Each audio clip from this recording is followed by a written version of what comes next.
नमस्कार। आकाशवाणी जयपुर अजमेर से प्रस्तुत हैं प्रादेशिक समाचार।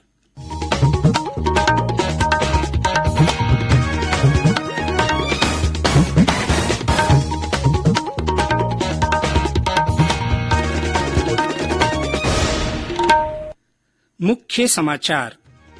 प्रधानमंत्री नरेंद्र मोदी ने कहा, 21वीं सदी के भारत का सबसे बड़ा लक्ष्य आधुनिक और आत्मनिर्भर बनना है।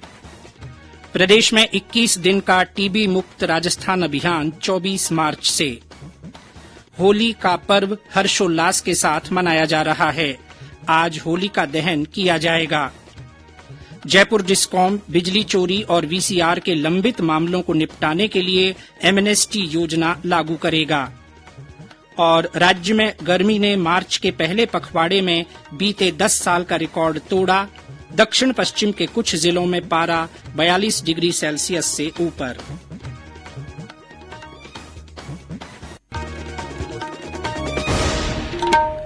समाचारों के साथ मैं जितेंद्र सिंह पूनिया।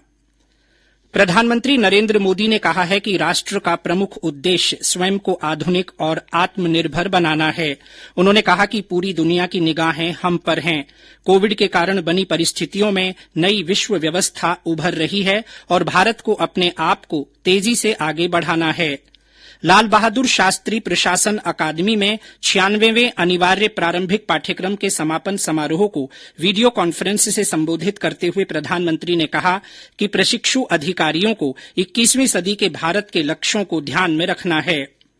प्रधानमंत्री ने कहा कि प्रशिक्षु अधिकारियों का यह बैच विशेष है क्योंकि देश की स्वतंत्रता के 75वें वर्ष में इस बैच का काम शुरू हो रहा है और वे अगले 25 वर्षों में राष्ट्र की प्रगति के लिए जिम्मेदार होंगे।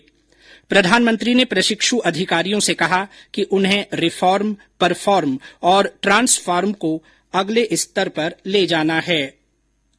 आजादी के इस अमृत काल में हमें रिफॉर्म, परफॉर्म, ट्रांसफॉर्म को नेक्स्ट लेवल पर ले जाना है। इसलिए ही आज का भारत सबका प्रयास की भावना से आगे बढ़ रहा है। आपको भी अपने प्रयासों के बीच ये समझना होगा कि सबका प्रयास, सबकी भागीदारी की ताकत क्या होती है। अपने कार्यों में आप जितना ज्यादा व्यवस्था में जितने विभाग है सबको जोड़ करके प्रयास करें, हर मुलाजिम को जोड़ करके प्रयास करें। समाज का आखिरी व्यक्ति भी आपके प्रयासों का हिस्सा होना चाहिए। प्रधानमंत्री ने अकादमी के नए खेल परिसर का उद्घाटन और नया हैप्पी वैली कॉम्प्लेक्स भी राष्ट्र को समर्पित किया। प्रदेश में टीबी रोग के प्रति जागरूकता और इसके उन्मूलन के लिए 21 दिन का टीबी मुक्त राजस्थान अभियान चलाया जाएगा। विशेष रूप से Ayushman Bharat health and wellness केंद्रों पर विश्व क्षय रोग दिवस के उपलक्ष्य में 24 मार्च से 13 अप्रैल तक टीबी की जांच, उपचार और परामर्श सहित कई चिकित्सा प्रबंधन के कार्य किए जाएंगे। चिकित्सा और स्वास्थ्य मंत्री परसादी लाल मीणा ने बताया कि टीबी मुक्त राजस्थान अभियान चलाकर टीबी संक्रमितों की पहचान की जाएगी और उनका मुफ्त इलाज किया जाएगा। स्वास्थ्य मंत्री ने बताया कि टीबी रोगियों के बैंक खाते का विवरण निक्षय पोर्टल पर अपलोड कर निक्षय पोषण योजना के तहत निर्धारित राशि का भुगतान उनके बैंक खाते में किया जाएगा। निजी क्षेत्र की एक तेल कंपनी ने राज्य के बाड़मेर जिले में नए तेल क्षेत्र की खोज की है। यह तेल भंडार उसी रेगिस्तानी क्षेत्र में मिला है जहां कंपनी का प्रचुर तेल क्षेत्र है। कंपनी के अनुसार सरकार और हाइड्रोकार्बन महानिदेशालय डीजीएच को खुला क्षेत्र लाइसेंसिंग नीति के तहत आने वाले ब्लॉक में खुदाई किए गए कुएं में तेल खोज के बारे में बता दिया है। इस खोज को दुर्गा नाम दिया गया है। प्रधानमंत्री नरेंद्र मोदी 27 मार्च को आकाशवाणी से मन की बात कार्यक्रम में अपने विचार साझा करेंगे। मासिक रेडियो कार्यक्रम की यह 87वीं कड़ी होगी। कार्यक्रम के लिए प्रधानमंत्री ने देश के नागरिकों से उनके विचार और सुझाव आमंत्रित किए हैं। श्रोता माई जीओवी और नमो ऐप पर अपने विचार तथा सुझाव साझा कर सकते हैं। टोल फ्री नंबर 1800-117800 पर भी संदेश रिकॉर्ड किए जा सकते हैं। फोन लाइनें 25 मार्च तक खुली रहेंगी। प्रादेशिक समाचार बुलेटिन आप हमारे ट्विटर हैंडल @AIR News_Jaipur पर फॉलो कर सकते हैं। समाचारों का ये बुलेटिन हमारे Facebook page all India radio news Jaipur और यूट्यूब पर राजस्थान AIR न्यूज पर उपलब्ध हैं। ये समाचार आप न्यूज ऑन AIR ऐप पर भी सुन सकते हैं। प्रदेश में होली का पर्व हर्षोल्लास के साथ मनाया जा रहा है। बाजारों में रंग, गुलाल, पिचकारी और मिठाइयों की दुकान पर भीड़ देखी जा रही है। इस बार बाजार में हर्बल रंगों की बिक्री पर जोर है। आज होलिका दहन किया जाएगा। राज्यपाल कलराज मिश्र ने ट्वीट कर होली की शुभकामनाएं दी हैं। उन्होंने प्रदेशवासियों के सुख, शांति और समृद्धि की कामना की है। मुख्यमंत्री अशोक गहलोत ने रंगों के पर्व होली पर प्रदेशवासियों को शुभकामनाएं दी हैं। मुख्यमंत्री ने ट्वीट संदेश में कहा कि यह त्योहार जीवन में हर्ष और उल्लास का प्रतीक है।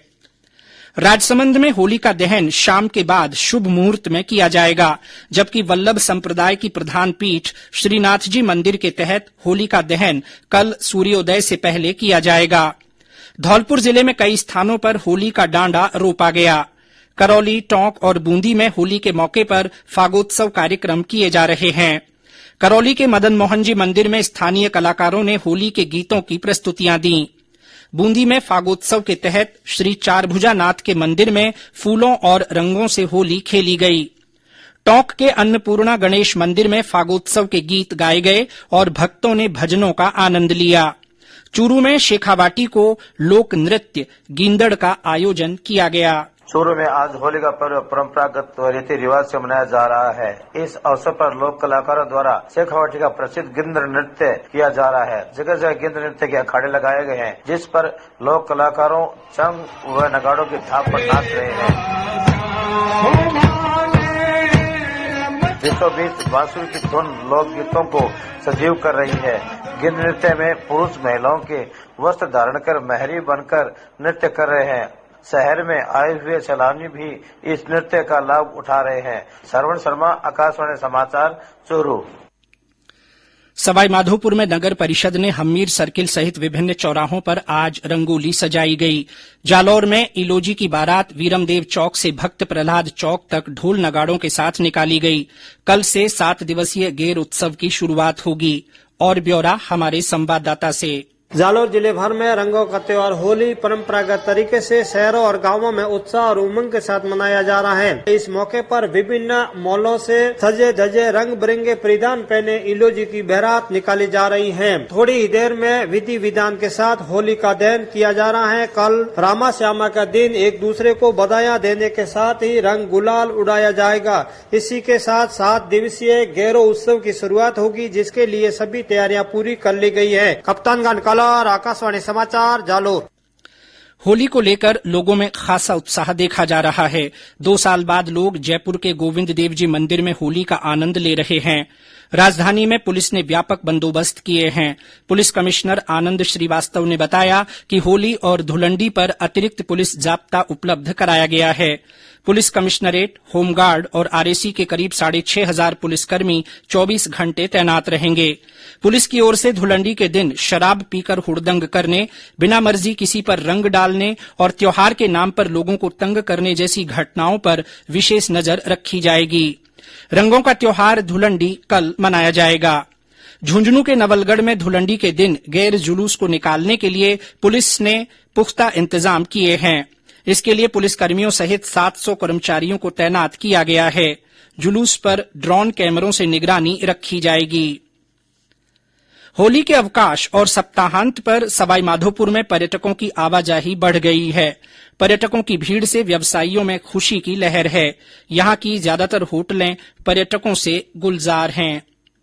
रंगों के त्योहार होली के अवसर पर पर्यटकों का बूम आने से आगामी 4 दिनों तक छोटे बड़े अधिकांश होटल और ऑनलाइन बुकिंग फुल है। वाहनों की निर्धारित संख्या से अधिक डिमांड होने से करंट की बुकिंग को लेकर भी मारामारी है। वहीं VIP के लिए भी जीप अरेंज करना वन विभाग के अधिकारियों के लिए समस्या बना हुआ है। विभाग की ओर से त्योहार के अवसर पर कैंटरों की संख्या में होने वाली वृद्धि से ही अधिक पर्यटक बाग सफारी का लुत्फ ले सकेंगे। पर्यटकों की भीड़ आने से पर्यटन व्यवसायियों में हर्ष की लहर है। सतीश वर्मा, आकाशवाणी समाचार, सवाईमाधोपुर।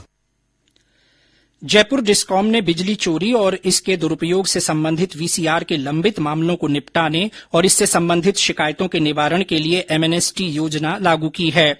इस योजना के तहत बिजली चोरी और दुरुपयोग के मामलों में 31 दिसंबर 2021 तक भरी गई वीसीआर का निस्तारण किया जाएगा।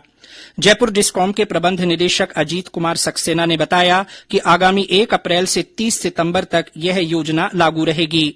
उन्होंने बताया कि योजना के तहत वीसीआर की निर्धारित राशि को उपभोक्ता ब्याज मुक्त 6 समान मासिक किश्तों में जमा करा सकेंगे। जैन तेरापंथ धर्म संघ समुदाय की प्रमुख साध्वी कनक प्रभा का आज दिल्ली में निधन हो गया। राज्यपाल कलराज मिश्र और मुख्यमंत्री अशोक गहलोत ने साध्वी कनक प्रभा के निधन पर संवेदना प्रकट की है। राज्यपाल ने साध्वी कनक प्रभा के महाप्रयाण पर पुण्यात्मा की शांति के लिए प्रार्थना की है। मुख्यमंत्री ने ट्वीट संदेश में कहा कि एक साध्वी के रूप में उनकी 6 दशकों की जीवन यात्रा 3 आचार्यों के सानिध्य में पूर्ण समर्पण और त्याग से गुजरी, जिसकी दिव्यता उनके अंतिम सांस तक परिलक्षित रही। गौरतलब है कि आचार्य तुलसी ने बीकानेर में ही आयोजित एक कार्यक्रम में साध्वी कनक प्रभा को साध्वी प्रमुखा की उपाधि दी थी। वो 3 आचार्यों आचार्य तुलसी, आचार्य महाप्रज्ञ और आचार्य महाश्रमण के साथ रहीं। प्रदेश में मार्च महीने के पहले पखवाड़े में ही गर्मी ने बीते 10 साल का रिकॉर्ड तोड़ दिया है। डूंगरपुर, बांसवाड़ा और पश्चिमी राजस्थान के बाड़मेर और जैसलमेर जिलों में पारा 42 डिग्री सेल्सियस से ऊपर चला गया है। मौसम विभाग ने पूर्वी और पश्चिमी राजस्थान के कुछ जिलों में गर्म हवाएं चलने और जोधपुर संभाग के कुछ जिलों में आगामी 2 दिनों में 30 से 40 किलोमीटर प्रति घंटे की रफ्तार से धूल भरी हवाएं चलने की संभावना जताई है। मौसम केंद्र जयपुर के निदेशक राधेश्याम शर्मा ने बताया कि राज्य के कुछ भागों में तेज गर्मी की स्थिति बनी हुई है। 19 मार्च से तापमान में हल्की गिरावट होने की संभावना है, जिसके बाद अधिकतम तापमान 40 डिग्री सेल्सियस से नीचे जा सकता है। बीते 2 दिन से बाड़मेर, जालौर, सिरोही, बीकानेर, जोधपुर, जैसलमेर, टोंक, डूंगरपुर और पिलानी में गर्म हवाएं चल रही हैं। दिन के साथ ही रात का तापमान भी अब बढ़ने लगा है। जयपुर के छावनी क्षेत्र में 26 मार्च को सप्त शक्ति कमान का अलंकरण समारोह आयोजित किया जाएगा। इस अवसर पर दक्षिणी पश्चिमी कमान के प्रमुख लेफ्टिनेंट जनरल एएस भिंडर सैनिकों और सेना की इकाइयों को उनके विशिष्ट योगदान के लिए प्रशंसा पत्र देकर सम्मानित करेंगे। रक्षा के जनसंपर्क अधिकारी लेफ्टिनेंट कर्नल अमिताभ शर्मा ने बताया कि समारोह की शुरूआत 25 मार्च को सांस्कृतिक और सैन्य कार्यक्रमों के आयोजन के साथ होगी। और अंत में मुख्य समाचार एक बार फिर। प्रधानमंत्री नरेंद्र मोदी ने कहा है कि 21वीं सदी के भारत का सबसे बड़ा लक्ष्य आधुनिक और आत्मनिर्भर बनना है। प्रदेश में 21 दिन का टीबी मुक्त राजस्थान अभियान 24 मार्च से शुरू होगा। होली का पर्व हर्षोल्लास के साथ मनाया जा रहा है। आज होलिका दहन किया जाएगा। जयपुर डिस्कॉम बिजली चोरी और वीसीआर के लंबित मामलों को निपटाने के लिए एमएनएसटी योजना लागू करेगा। और राज्य में गर्मी ने मार्च के पहले पखवाड़े में बीते 10 साल का रिकॉर्ड तोड़ दिया है। दक्षिण पश्चिम के कुछ जिलों में पारा 42 डिग्री सेल्सियस से ऊपर पहुंच गया है। इसी के साथ प्रादेशिक समाचार बुलेटिन समाप्त हुआ। नमस्कार।